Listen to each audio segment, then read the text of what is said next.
Hello, everyone. This is criminal profiler Pat Brown, and the news just came in that Jennifer Crumbley, who is the mother of this piece of crap school shooter, she was found guilty of involuntary manslaughter. Hooray. Thank God. Finally, parents being held responsible in cases which are egregious, in which they allow their own children to go shoot up schools with weapons they gave them. I think that's pretty reasonable. She aided and abetted him. All right.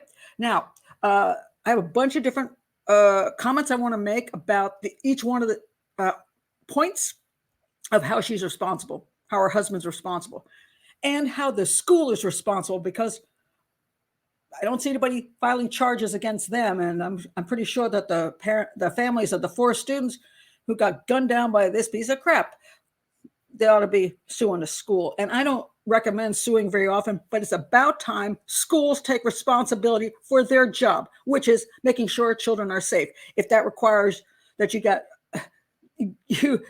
have security in your schools, if you have to be tougher, and yeah, you can always blame the parents for not, because they're often to blame for a lot of stuff that goes on in the schools, and the schools don't get support. Yeah, I get it. Teachers are being beaten up. Children are fighting in the classrooms, and school shooters just roll on in, even though they've acted like little psychopaths for 3 years, and nobody did anything about it.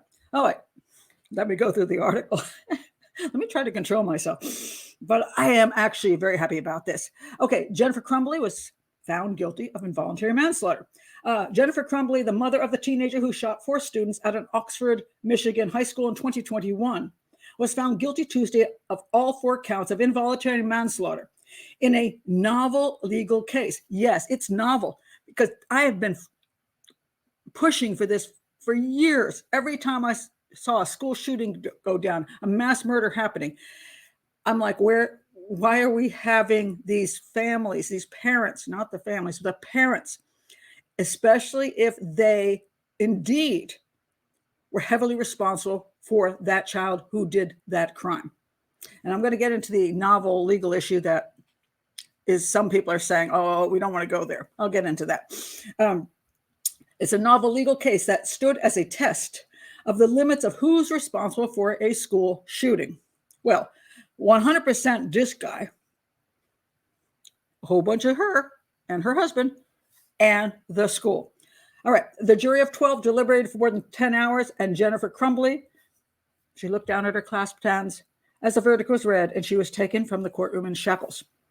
Crumbley, 45, had pleaded not guilty to the charges in the November 30, 2021 mass shooting at Oxford High School, in which 4 students were killed and 6 students and a teacher were wounded. She faces up to 15 years in prison, and I hope she doesn't get out for good behavior, which is another thing that's getting a little out of hand. I understand it's used in prison so that you can control the population better, but these days it seems like those years just like, and like out in 2 years on the street. She faces up to 15 years in prison, and her sentencing hearing is set for April 9th. Now, what is the prosecution's case? They argued that Jennifer Crumbley is responsible for the deaths because she was, quote, grossly negligent in giving a gun to her son, Ethan, who was 15 at the time, and failing to get him proper mental health treatment despite warning signs. Over a week of testimony, law enforcement officials, school employees, shooting victims, and those who knew Jennifer Crumbley testified for the prosecution. So, that's kind of interesting, because sometimes when something happens, everybody goes, I didn't see it coming. Apparently, they did see it coming. It is a rare case that takes some really egregious facts, said the Oakland County prosecutor in the final arguments. Her name is Karen McDonald. That's the prosecutor. It takes the unthinkable. And she has done the unthinkable. And because of that, 4 kids have died. However, the defense argued that the blame lay elsewhere, on her husband for improperly securing the firearm. Okay, let me stop right now. I am one of those people that's pro-gun, and let's not make this a debate over whether you're anti being able to keep a weapon in your home or not. Okay, let's not go there. This is not a political channel. The reason I say I'm pro-gun is because I do own weapons myself. My daughter is with the police. My sons also have weapons. Everybody in my family has weapons. And a lot of it's because of the work we do. However, I've always said this as well, and I've gotten like flack from both sides on this gun issue. My belief is that as a citizen, you have the right to protect yourself, and you have the right to purchase a weapon to protect yourself. I also believe that you should have to take training for that, and I took training for that. I took also training from, I took a week-long training class from Masad Ayub, one of the finest police trainers ever. Spent an entire week in North Carolina, and one of the major things he taught constantly in that class was not so much can you shoot at the target, but do you understand that the only reason you ever point a gun at a person is because you believe you're in severe danger, or somebody else is in severe danger. And the only time you ever pull a trigger is because you believe you're about to die, or the other person you're trying to protect is about to die. That's your only, and you only do it under those circumstances. You'd rather go to court than be underneath the ground. All right. So I learned from one of the best. I believe anybody purchasing a weapon should have some level of training. I know some people disagree with that. Now, second thing, once you own a weapon, that is a dangerous tool. That is 100% your responsibility. A gun is supposed to be in one of two places: on your body where you control it, or in a safe. That's it. On your body or in the safe. I could make a little bit of a on your body could also mean if you live alone and you want your gun on the table when you sleep, on the night table while you're sleeping, so that if somebody comes banging through your door, you have quick access. I'm kind of okay with that. Some people say you should have a gun safe sitting there where you have to put your fingers on. Some people have the gun lock thing. I'm okay if you are 100% in control of the gun. That's the point. 100% in control of the gun as an adult. And you are responsible for whatever happens with that gun. 100%. If I have the gun, I'm responsible for if I pull the trigger. If my gun is stolen and reported to the police, then it goes into somebody else's hands. That's a whole different matter.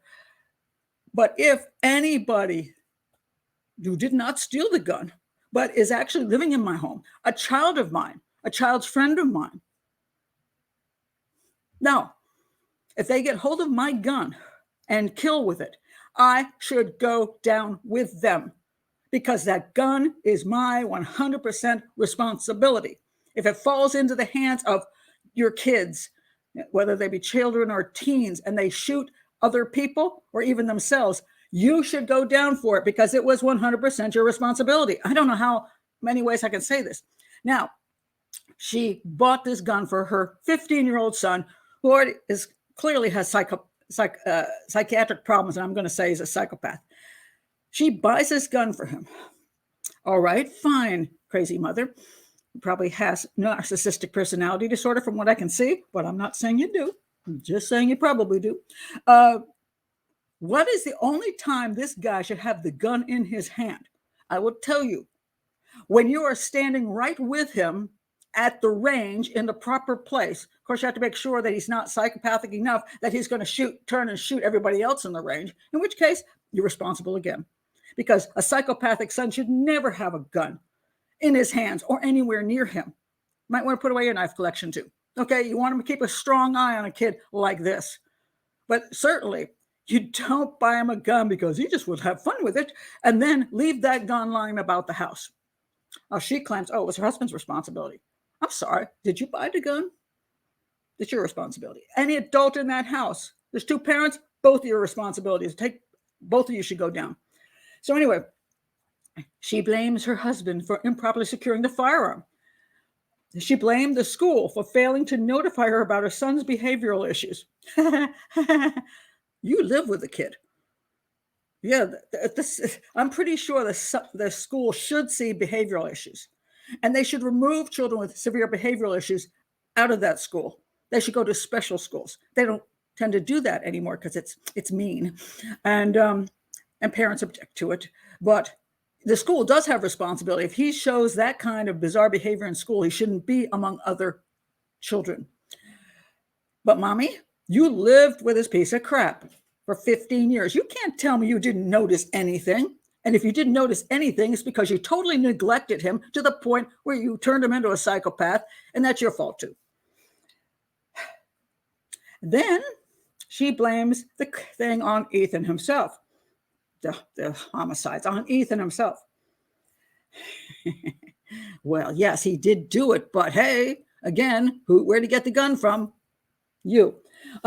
Defense attorney Shannon Smith said the case was dangerous for parents everywhere. Good. I'm okay with that. You know why?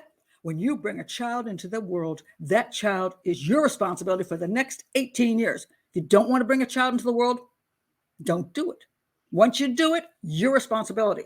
You are to raise that child, all the children that you have, to the best of your ability. And if you don't have much ability, you might want to not be the person in charge of that child then.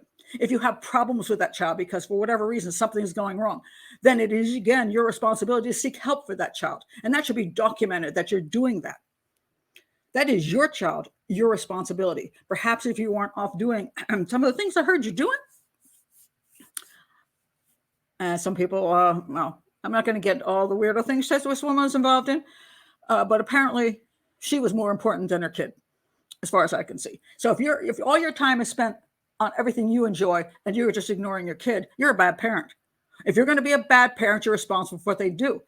A novel case. How about when your child shoplifts, parent, you have to pay for what was stolen? How about that?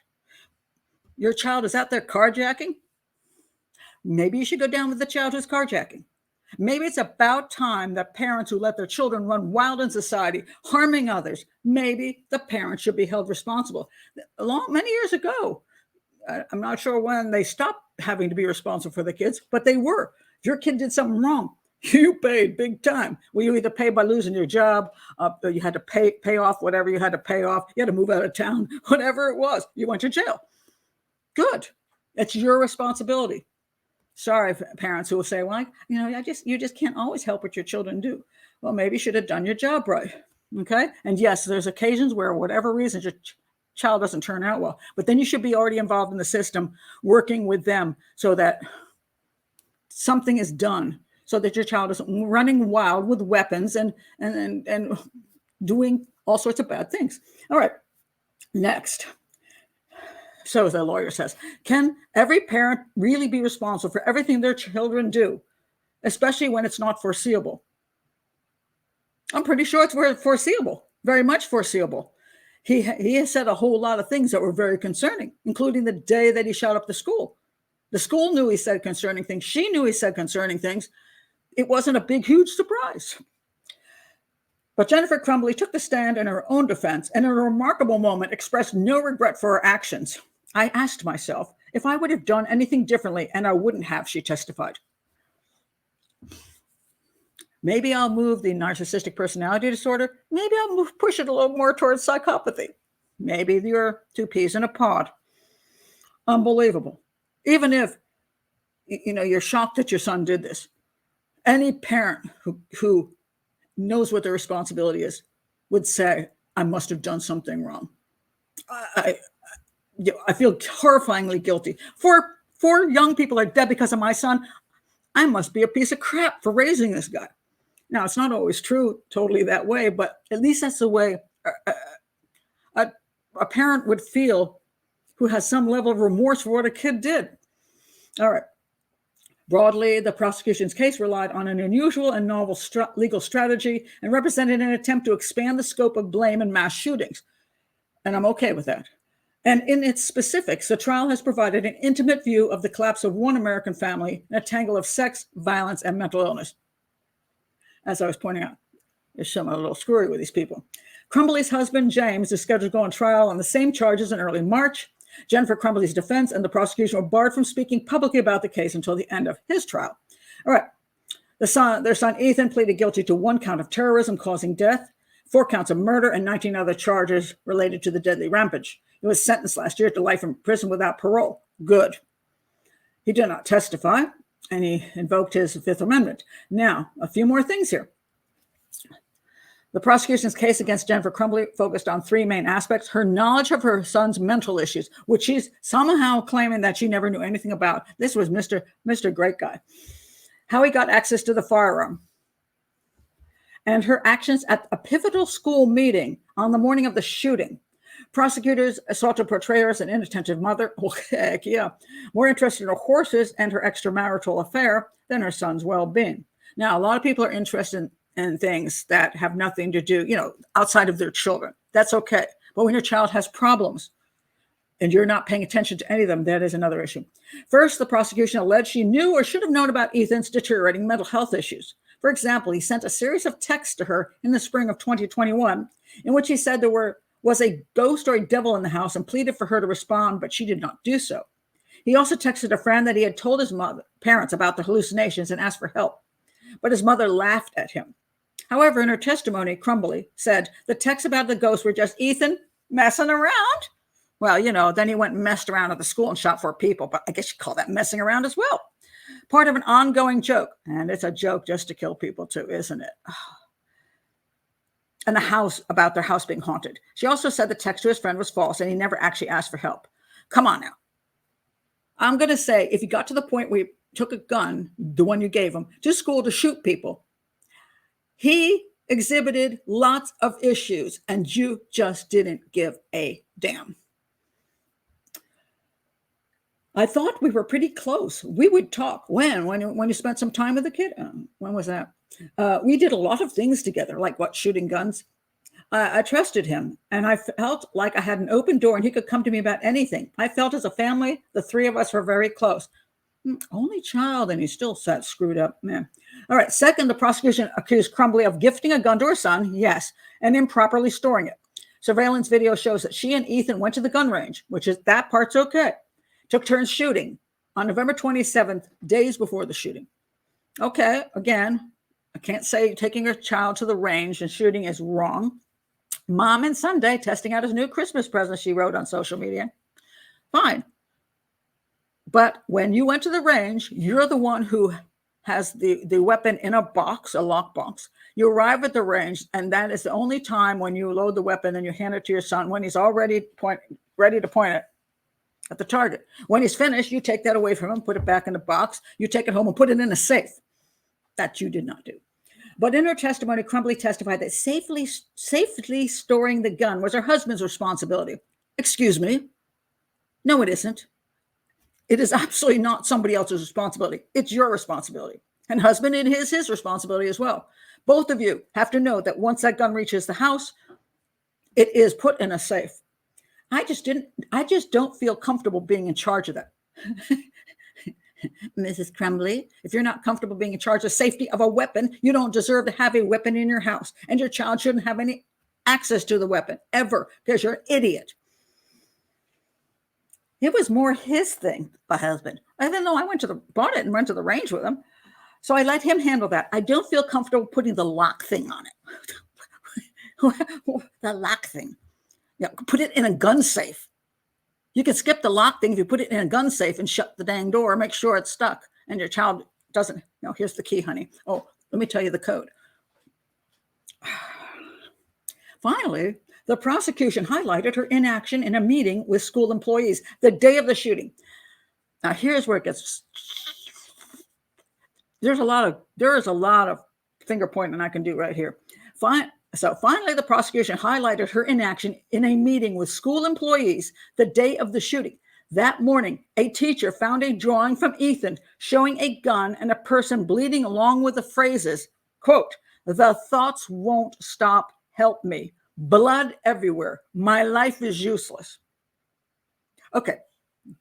Kids write some funny, silly things. Sometimes kids like to make a person or somebody like doing something bad or whatever. They watched a show, which they probably shouldn't have watched, and now they're just drawing it out. I get that. But he wrote 3 things along with that picture, which were frightening. The thoughts won't stop, help me. Blood everywhere. My life is useless. This is, well, I don't know if I would call it a cry for help, but it is the way his brain is thinking, which is he doesn't give a crap about life anymore. He's done with everything. He hates everybody. And if his life is useless, yours might be useless as well. The Crumbleys were called into school for a meeting, and a school counselor testified he recommended. School counselor? Recommend? The parents take their son home from school to get immediate mental health treatment. Recommend? That's not a recommendation. At that point, when you see that school counselor, you should get together with the school principal. You should get together with law enforcement and remove the child from the school. You should check his backpack, make sure he's got nothing in there. Grab that immediately. Make sure he's got nothing in the backpack. Remove him from the school because he just made a terroristic threat, essentially, against the other schoolmates. The Crumbleys declined to do so that day because they didn't want to miss work, the counselor testified. So the group, what group? Oh, the school, agreed to keep Ethan in school for the rest of the day. Then you're just as irresponsible as her. You've got a student and there's a threat to the other students, and you let him stay the rest of the day. On top of that, they said they also did not mention to the school employees that they had just purchased him a new gun or his previous hallucinatory texts.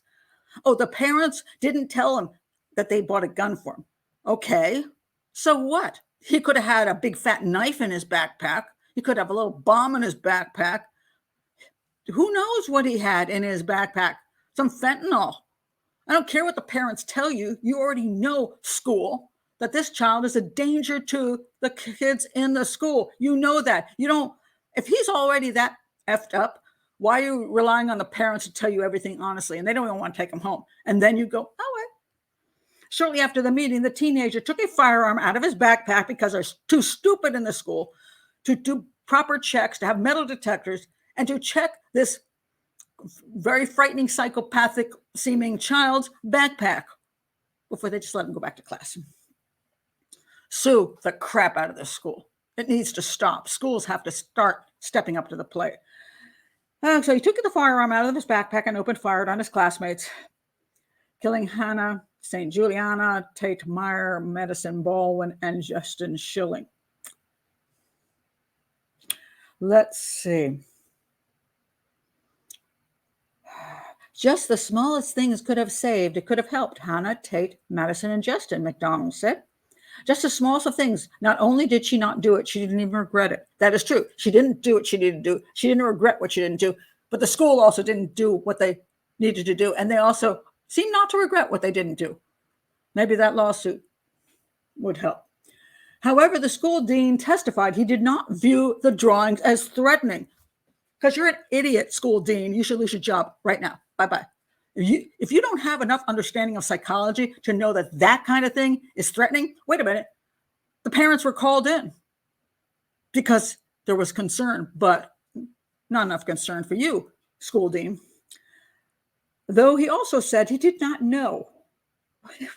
Wait a minute. Let me reread this sentence. However, the school dean testified he did not view the drawings as threatening, though he also said he did not know, and was not told that Ethan had access to a firearm and had been having mental health issues. The kids in your school, there are teachers in your school. And you just had proof right there that the kid had mental issues. Lose your job. We should not take this sitting down. This is ridiculous. Jennifer Crumbley testified the school meeting was nonchalant and brief. I actually believe her. That I believe. I believe that may be one of the problems. She herself is a nonchalant mother who is brief in every encounter she ever had with her son. She goes to the school and they're like, we got this little picture. What do you think? Oh, it's nothing. Okay. And they let him. So I'll believe her on that. It's the one thing I'll believe her on. We agreed that it might, oh my God. We agreed, I guess, Jennifer, the parents, and the counselor, who shouldn't have a counseling job if you don't know what a psychopathic person is like. We agreed that it might stress him out more to do his school remotely the rest of the day. Oh no, he's going to have to do school at home for a whole 4 or 5 hours. Not like for the whole time of freaking COVID where children were forced to stay home day after day after day doing school at home. But for a poor little old fella here, he can't handle an afternoon of remote schooling. It's going to stress him out more. So what is that going to do? Since he's perfectly healthy, he's not going to shoot anybody up. What does it matter if he's a little bit stressed out?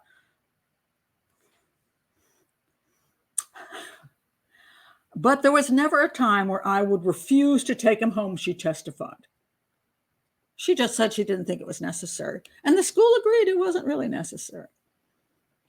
And it wasn't necessary to check his backpack. And it wasn't necessary to provide safety for the other students. Aiding and abetting. Let's hold the school responsible as well as the parents. Because I just think, everybody wants to push the issue to someplace else.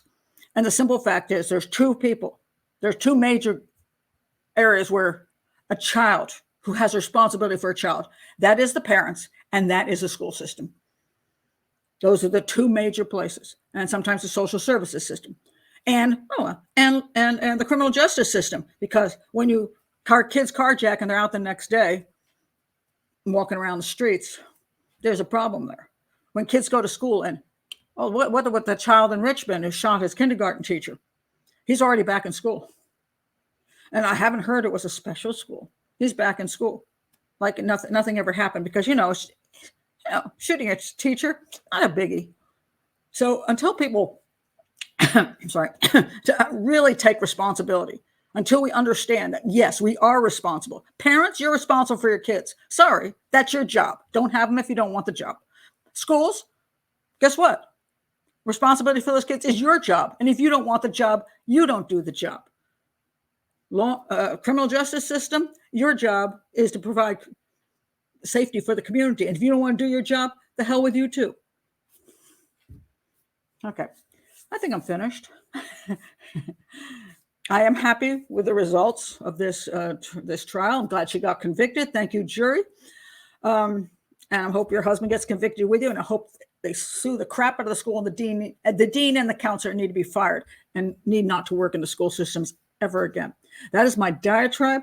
And if you are still here after you've heard all of this diatribe, when I see this kind of thing going on, children just being shot down, and these psychopaths rolling around in our schools and our schools ignoring all this stuff and the parents ignoring it, everybody ignoring it. It's about time we all step up to the plate and recognize that children need to be well cared for. They need families. They need families, a real family. They need real communities. They need safe schools that they can go to and actually learn something in, so that they can grow up and feel good about themselves and feel like that life matters. So when you take all that away from them, when you don't bother to have a family for your child, when you don't bother to have a community for your child, when the schools don't care about your child, they just care about all kinds of other crap. This is what we get. And we're going to keep getting that unless we recognize our responsibilities and stop just saying everybody else has them. Anyway, that's it. Okay, I really will stop now.